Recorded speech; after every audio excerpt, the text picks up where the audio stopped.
So this is the part 2 of the interview questions and answer of the LWC. Let's look at them one by one. First is, how do you test LWC component? Use test and the LWC just use test and the LWC just library for unit testing. This is the library that can be useful in testing the LWC. Second is, what are the different types of tests for the LWC component? Unit test, integration test, and end-to-end test. So how do you deploy LWC component to the Salesforce? So in order to deploy the LWC component, use the Salesforce CLI or the developer console.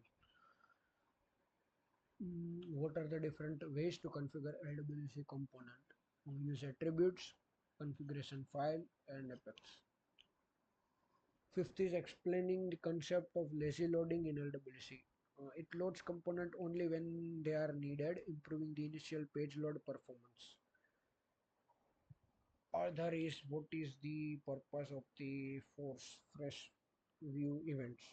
It refreshes the current view, forcing a re-render of the component.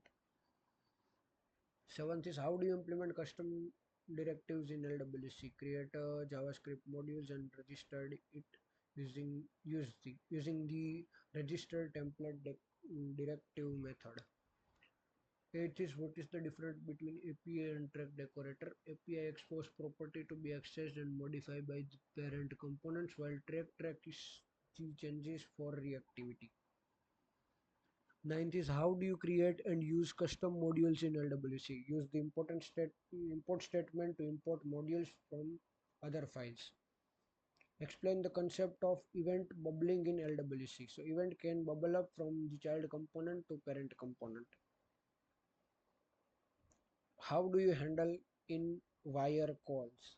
Use the error property of the wired property to catch the errors.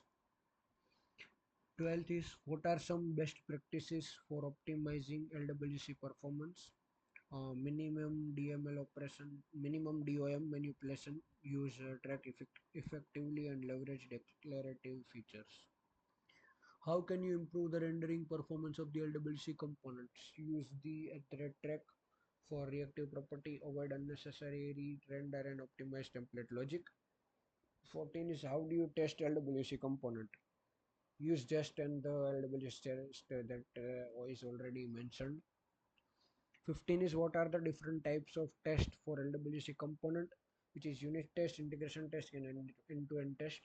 16 is, how do you deploy LWC component to the Salesforce? CLI will be needed in order to deploy the component into the Salesforce.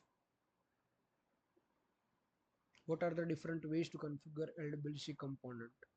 Attributes, configuration files, and Apex can be helpful in this. 18th is, explain the concept of lazy loading in the LWC. It loads component only when they are needed, improving initial page load performance. What is the purpose of the force refresh view event? It refreshes the current view, forcing a re-render of the component. And last is, how do you implement custom directives in LWC? So create a JavaScript module and register it using the registered template directive method. So these are the 40 most asked questions that we covered in these two videos in the LWC component. Thank you so much.